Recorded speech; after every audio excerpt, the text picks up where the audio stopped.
I'm about my cash, I'm about my cash, I make it rain. I'm about my cash, I'm about my cash, I make it rain. I'm about my cash, I'm about my cash, I make it rain. I'm about my cash, I'm about my cash, I make it rain. I just wanna make some money. Okay, so let's just get right into this. Let's talk about these informational videos that you be posting.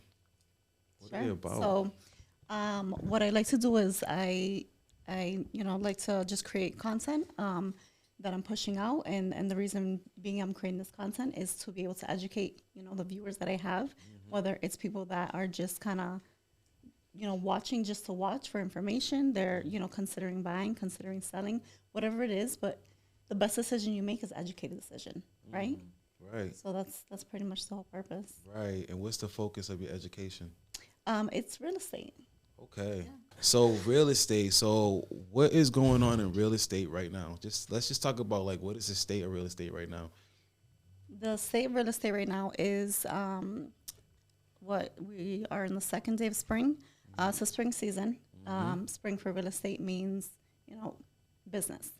Between the spring, the summer, that's when things really get hot.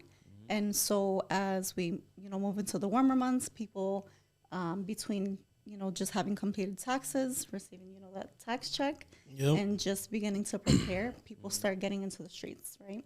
They're looking to buy. A lot of sellers are preparing their homes. They're fixing whatever they need to fix to get it ready to put it on the market. So it really gets really busy at this time. So this is the season. The spring is the season for real estate, you would say? Yeah, I would say like spring, summer. In our reality, real estate is an all year thing. It's not something that stops, exactly. Right? There's always a need to either buy or sell. And so it's ongoing, but I would say like, it gets really hot at this time for sure. So what would you say, like, what are you seeing more, people selling or people buying right now?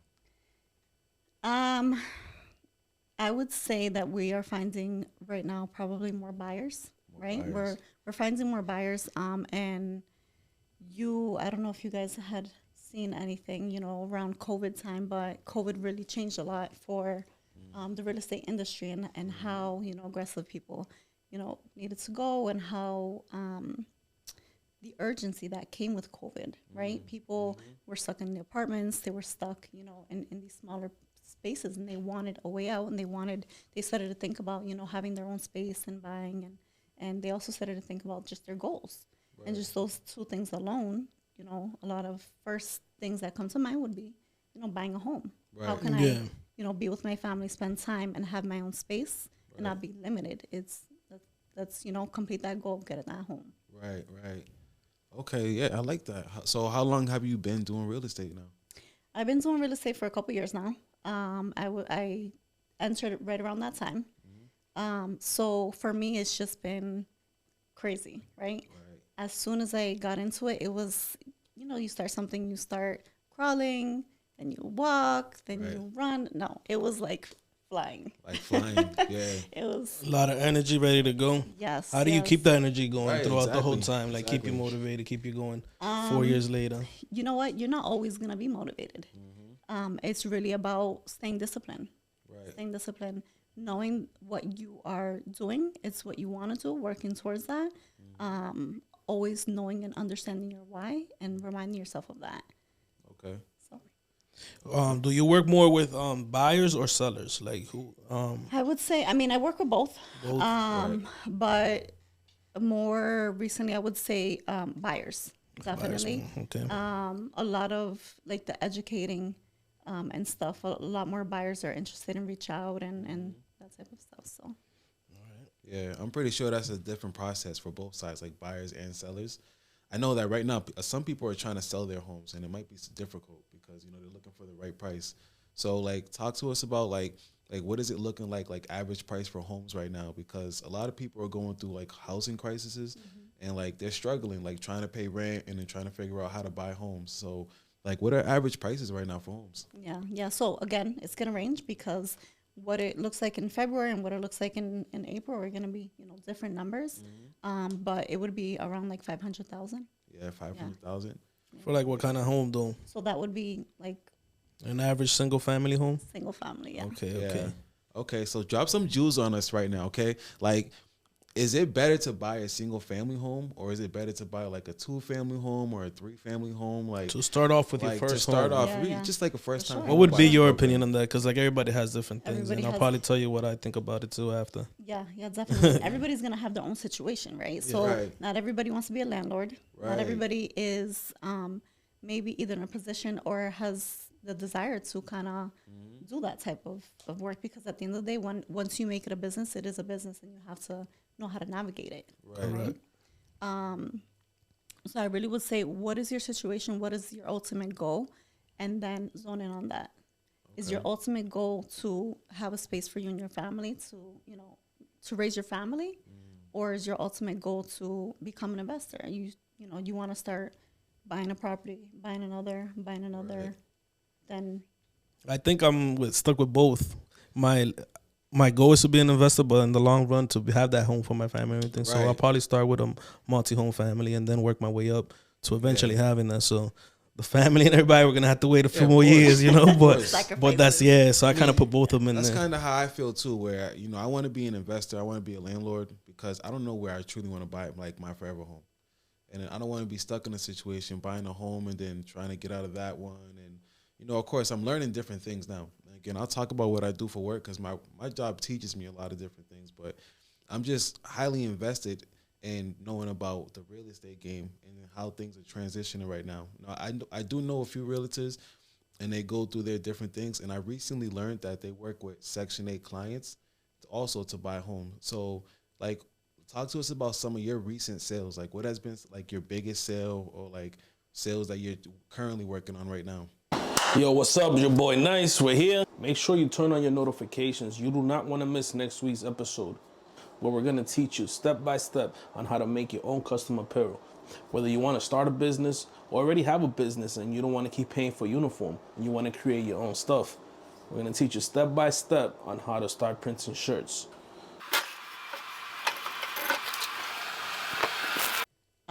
So I mean, I've had a mix. I would say more recently, although there is a mix of multifamily and single families that I'm currently having under contract, I would say that the focus has been more on single family homes. So we're right now in this market selling 50% of the single family homes. So basically what it is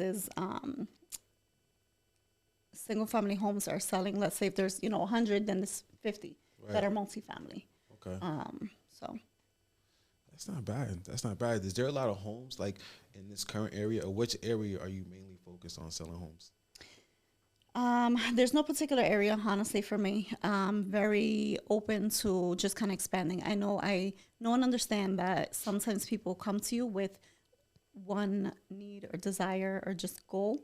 And ultimately, as long as we kind of focus on that goal, we'll end up anywhere. Right. And so I understand that. And sometimes we also have to take into consideration, not sometimes, all the time, really, is there pre-approval? What does a pre-approval look like, and what is it that they're looking for? Does it make sense, right? Are we looking, knowing that we're not going to find anything within that price range? Should we consider and talk about other options? Okay. All right.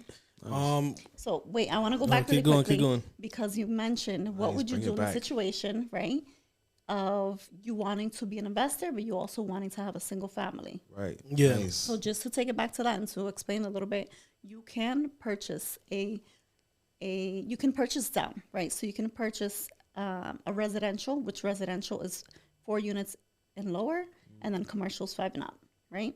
So you can purchase a residential as a first-time home buyer, 4 family, then 3, then 2, then 1 as a first-time home buyer, as long as you are loopholes, doing it correctly. And the first-time home buyer, meaning you'll buy at a lower percentage. So it'd be 5% down, 3.5% down, considering the type of loan that you have, as opposed to 20% down, right? 25% down, where it's like you're looking at a $600,000 home and you're putting down $120,000. You have $120,000 in your back pocket? Right. Probably not, right? A lot of people don't have that. Yeah, of course. It's a lot. Of course. I actually recently, I had the experience to meet somebody who built their home. And they said that it was cheaper for them to take the loan and buy the land and buy all the equipment that they needed to build a nice home. They built a really nice home, but they had to move out of state for it. So do you have any clients now who like decide to do that, or anybody that you know who's like building a home? Yeah, so I have had clients that have reached out, with that question and trying to move in that direction, but that becomes a little bit difficult because you need to own the land outright. So you need to be able to buy the lands, and then depending how the land is, the value of the lands, you then need to build something. About the land would be 20% of the value of the property. Okay. To take it back, even before building a house or getting a house and stuff like that, somebody that has nothing right now watching this is like, wow, I need to get it going and stuff. I was just about what to would it ask be that like? too. Yeah, what would be like the startup? What do you Yes, would yes. recommend to start putting away to look into? Like, where should your mind be at if Yeah. you want to Hold start from hold nothing? So you're asking as like if a person who's trying to buy a home, that's what you're asking, like? from Yeah, that yeah, perspective? buying, yeah. Okay, because I had two different perspectives. All right, so Like I definitely want to becoming hear a that realtor one. type Okay. thing. Yeah, Okay. like because how would you be a realtor? Because that's one question. Then how would you go about buying a home? So we're talking information for everybody who needs this type of information. Please pay attention. Yeah, for sure. I'll speak into the camera for this one. So if you're considering buying a home, the things that you should be working on, that you should be thinking about is saving. You always want to save. Honestly, you should save even when you're not buying a home because you never know when you're going to need it. But you should be saving. You should be working on your credit. And you should make sure that you're not making too many drastic changes and you have a work history of 2+ years. Those are really the main things that you need. And then you can go from there. Word. And now to get into doing what you're doing, like, Right.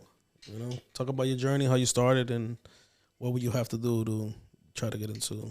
On the Real flip estate, side, yeah. if you wanted to be into real estate, how would you get into that or guide somebody into going that direction? Yeah. So actually, that's a great question because we are hosting a career night this week, and I'm always open to meeting with anybody that's interested and learning more. Having a phone call, whatever it is that works, to learn how to become an agent and what are the things that you do on a daily basis, and just answer any questions. Because I do get that a lot, right? I do get I've thought about it. I wanted to do it. I just never got into it. And it's not that difficult, right? I mean, you do need to pass an exam. And as with any exam, you study, right? You learn what you need to learn. But the real work is once you get into it. Right. I see it. Right. And some people don't understand the levels of real estate as well, like being a broker or like being an agent. So that's things. And I'm sure you talk about that in some of your videos. So make sure, what's your social media? It is realtor_Tatiana Cabassa. Okay, and she said she's dropping informational videos, so make sure you go follow and watch some of those videos where she's talking about some of this stuff, right? Yeah, I like that. Even all right, so somebody's motivated seeing this right now and stuff. Like, what are the pros and cons when it comes to it? Because at the end of the day, it's not it's not always all sweet, and it's just the real world with it, Yeah, for sure. The hard days. What are the hard days like? So I would say pros and cons with real estate. Everybody sees like the glamour, right? The nice cars or whatever it is that you think about when you think about a realtor, right? Because people think money. Yeah, right away. But being a realtor is also having your own business, and your business is only gonna be as well as you run it. It's gonna be as good as what you put into it. And that's really the challenge. It is like we talked about being disciplined. It's really being able to stay consistent, stay disciplined, knowing what you're working on and just work on that and being able to adjust, because real estate is something that's just ever changing. The market is ever changing. The rates are ever changing. There's just so many things that change, right? That it's just important to stay consistent. Nice. So to piggyback on that, like, what are some things that you do, like daily routine, to stay consistent, or like how do you stay kind of like disciplined in your routine? Yeah. So I start my day, wake up at 5. I would like to say I exercise at that time. I don't. Yeah, right. We all try to do It that. happens, you But, go, do it for a few and then go back. Just because I physically cannot do it at that time. Right. Other than that, I would be in the gym. So if you have the chance to start your day early in the morning, get that workout in, do what you can. Right. But the way that I start my day is I journal. Nice. I practice gratitude. I, just kind of express what it is, something I'm thankful for. That's a good word. Yeah. And I think it's a positive way to start your day. Yeah. It really is. It's important because when everything is chaotic, it's important to kind of know and understand that there's always something to be thankful for. Yeah. That's the part of showing appreciation for yourself, like journaling and showing gratitude. I like that. Yeah. That's on my vision board too. So I like hearing that. It's like signs, just more signs popping up. Yeah, right. So. That's good. So do you have like a mentor that you follow or somebody that's kind of like guided you as well into this? I would say that my team has been really great. The Liriano Team has been really great to me ever since I started. I kind of just I feel like I just latched onto them, just kind of never let go, in the sense that as soon as I could learn anything, I was there learning whatever I could. Nice. And they were open to teaching me, and they were just any conversation, any meeting, any showing, anything that I kind of needed to learn, I was there, and they were willing to help me. And that was super important. That's good. That's good. It's good to have a team and stay with it, stay relevant. Because, like, buying a house in 2024 right now, what is that looking like? I'm hearing this stuff like a new law where, like, sellers don't have to pay fees or something. What's that looking like? Yeah. So just because that's something that's really recent, I'm going to choose not to speak too much on that for two reasons, right? Yeah, right. So it's actually something that's not even done with. Passed yet? Yeah. So it's something that's still in the air. Judge hasn't made a final decision. We'll have more information by July. But as you know, the media is always going to put out what they want to put out. Of course. Going to make it seem more than what it is, right? Of course. And so what I do want to point out is that the media is sharing 6% commission, 6%. There's no set commission. Right. So that's what they're pushing, so people can feel, maybe scared or alarms or whatever it is, the feelings that come along with that. Yeah. Right. But it's always been negotiable. Okay. Yeah, see, the field is ever like adjusting and always changing. And again, I noticed, right? So like my job, I work in federal programs. I'm a program manager for HUD Housing. And we deal with a lot of Section 8 tenants. So in the last couple of years, I've got a chance to learn so many different aspects of housing and so many different aspects of working with realtors and owners and stuff like that. And like the housing crisis is crazy. And I see it all the time. And I feel like there's like not enough people who know and understand the actual rules for owners and tenants alike. So what is that like, even trying to match up like buyers and sellers and like making connections? Like, do you spend a lot of time building connections before you even like do the sales, or is it just like natural for you? So I like that you asked about matching up buyers and sellers, because at the end of the day, you have an agent for a reason, right? Mm-hmm. Think about maybe a buyer and a seller that has come together that cannot come to an agreement. Mm-hmm. Now they don't have any agents representing them. Mm-hmm. They may not have an attorney representing them. That's going to be a mess, and at the end of the day, nothing's going to sell. Right. There's a reason why there's agents in the middle, and why the agents, when you go under contract, there's attorneys put in there also, because you need the right representation. Right. And at the end of the day, it could be something as simple as religious belief that throws everything off. Mm-hmm. When the buyer and seller didn't necessarily need to meet in the first place to have that conversation. Yeah, right? You have the team. Speaking of buyers and sellers, and especially with the buying, how's the bidding game out there right now? Are people like putting way more or asking way less? Like, how's it going right now? What's the? It honestly depends, and that's really in any market, right? If you're seeing a property in the market for X amount of days, I am going to say that being in the market for a long time doesn't really help. Mm-hmm. So it's very important to price right when you're trying to sell. Right. And we do give free evaluations if you're looking. Oh, look at that. There you go. Yep. But it is, if it's been in the market for some time, people are always going to go lower, right? Because either one, they're not interested, right, or they go lower because they think something's wrong with it. Mm-hmm. Why has it lasted this long? Why has nobody wanted this? Right. I don't want it because nobody else wants it. Okay. People want the house that everybody wants, right? Okay. So then you have a new property that has come on the market, has an open house, this weekend. It's, only one open house, and it's maybe one of like 5 this weekend, right, of single families. Yeah. And with there being so many people looking for single family houses in the same area, everybody's gonna rush. Right. If it's priced even, better, then that attracts more people. The more people that go, there's more competition. With the more competition comes the higher bidding. That's really where that comes from. That's where it's at. Speaking on pricing too, pretty familiar with like the Fishburg area, Leominster and stuff like that. I know prices are way lower over there. Do you ever see them going up like towards over here? Yeah. Because a few years ago those prices were here. Yeah. So yeah, how do you see? Would that be a good area It's to you think to go invest in? Yeah, definitely. So I have had clients, and I actually do have currently some clients that are buying out there. And you buy where you can afford, right? Yeah. So that's really what's happening. People are just moving out there because they can afford it. And the reason for the price difference is really just the rent. The market over there is just a little bit cheaper. The rent is cheaper. And so that's why the houses are like that out there. But there's a lot of competition here.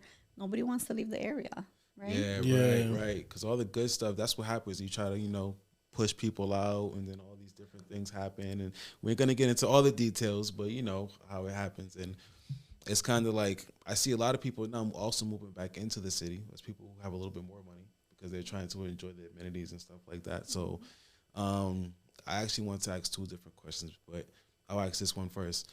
For you, what do you look for when you're like, let's say if you were going to buy a home or if you're selling a home, what do you look for so that way you can sell these potential clients on? What you really want to look for are the red ticket items is what we call them, right? Okay. So that would be things like the roof, the electrical, the plumbing, the heating. Those are the major things that's going to cost the most when it comes to buying a house. So it's really important to look at those things, especially when you're working with a realtor and they're showing you through a house. Make sure that, you ask questions and these things are being pointed out. And that's also what we're looking for when we're giving home evaluations, that these things are in good condition, or how can we price it based on the condition of these red ticket items. Okay. Yeah, that was some jewels right there for you, right? How about what has been your biggest failure so far? Failure? Yeah. I would say I don't have a biggest. I have a few. Yeah. Right? Because you live and you learn, right? If you're not failing, then you're not learning. Correct. So I would say my first year in real estate, like I said, it was nonstop. It was deals left and right, and I was just going. So the more deals you have, the more business you have, the more problems you have. That's literally how it goes, right? So I was having different issues for, whatever reason. It was a learning process. So every issue I would have that led to maybe a deal falling apart wouldn't be like because I did something. It would just be something naturally happened within the deal and it didn't work out. I would learn from that. How can next time I better handle this to try to keep things together so it works for everyone? And it's honestly, it helped immensely because it helped with my ability to, communicate with people, to make sure that, putting out fires, because there's always fires to be put out. It's how are you handling the situation? Before wrapping it up, we're getting close to that time. If you could stop everything and just do this full time, do nothing else but this, like where would you like to live and do that at? Where do you see yourself? You see yourself still in this area or going to live like in a different state, anywhere else? Right. I mean, where I is see it myself. good at? Where is it good at? Like, where would you like to? It's good wherever you make it good. Wherever you make it good, right? Because it is, like I said, your business is what you make it. Right. So I would stay here. You would stay out here? Stay here, definitely. I mean, look, there's a reason why it's expensive to live in Massachusetts. And I've learned that recently, too. There's a lot of the top things. Yeah, because there's other states like Georgia, Texas, it's a little bit more affordable. But there's a reason why it's expensive, and people want to come here. People come here for a lot of different reasons. Education, that's one. Hospitals. Hospitals and stuff that. It's a port state, so you can be here and be from overseas and working here on your visa. There's so many different reasons, right? There was another question I was going to ask. This show is called Ways to Get the Check. And not every time are you able to make a sale. So what are you doing besides real estate for you to make money? Do you have other businesses or other side hobbies that you do? I do. I actually have a W-2 job. Okay. Right? So Right. I find a way to make it work, Right. balance. But I work within the school system. And so that's what I'm doing. And it's kind of like that. yeah. I like how you balance. said that. See, like W-2 job, because that's like the basic income. You know, everybody has W-2 jobs. It's okay. You know, it's cool. We all need them, right? But like she said, a W-2 job, and then you get your after work job, and you know, you have other sources of income and stuff like that. So is that your only other source is the W-2, and then what you And do then I on the do side? real estate. Nice. Right. Ways to get a check. So, you know, we trying to wrap it up. Yeah, I think that's why I kind of asked like where else you would, if you would do this full time. I work with her too, so I know her from that. So I kind of should have probably asked that first. Our viewers don't know that though. No, not for sure. But that's where that question came from. Right. So yeah, why you? All these realtors out here, like you could go with so many people. Yeah. Why choose you? That's a great question. Yeah. Why me? Honestly, I think I can kind of give you a whole spiel on why me and I do this and I do that. But I think in all reality, when I have worked with the clients that I have worked with, I am very clear with things. Again, communication, very honest. And I think it's important to show your value, right? Yeah. You can say anything, but it really is just that. All right, I feel that. That's, you know, pushing the content out, you know, providing value to my clients is part of me showing value. It's cliche, but it's like actions speak louder than words, right? Talk to your previous clients and all that and stuff, and just go from there. I respect that. Yeah, I like that. That's good. All right, I guess this will be the last question. This is like way off topic, like way off subject, because we talked a lot about real estate, talked a lot about ways that she's getting money. She talked about gratitude in the morning. I love that. That was like really dope. Yep. Like, what do you do to turn it off? Like, what is your downtime? What is your coping skill? Like, what do you do for fun? You know, like, what are you watching on TV for shows? Like, how do you just turn it all off? Yeah. So, I don't watch too much TV. Good. For me, when I do watch TV, it's to spend time with my daughter. It's kind of a waste of time if I'm not. That's kind of me time with her. But other than that, the gym. I like to exercise. I like to work out. That's me. That's time. awesome. Don't call me when I'm at the gym. If it's an emergency, I'll get it. But it's an hour. I'm just there for that hour. Zone out. Shut everything off, and then I'm back. That's good. Health is wealth. Yes. That's real wealth right there. Word. Healthy mind and stuff like that. Right? Can't take that away. That's good. Well, it's been nice to meet you. It's been a real talk. I actually learned a couple of things. I can't wait till we rewatch this. Actually, I lost my wording for a second, but you know what? Tatiana. Good? Yeah, Tatiana. Yes. All right, Tristan, Javon. It's nice to meet you. Nice meeting you I'm too. definitely gonna have to follow you and see what jewels you dropping on the IG over here. Sounds good. Yeah. All right, my peoples, you already know.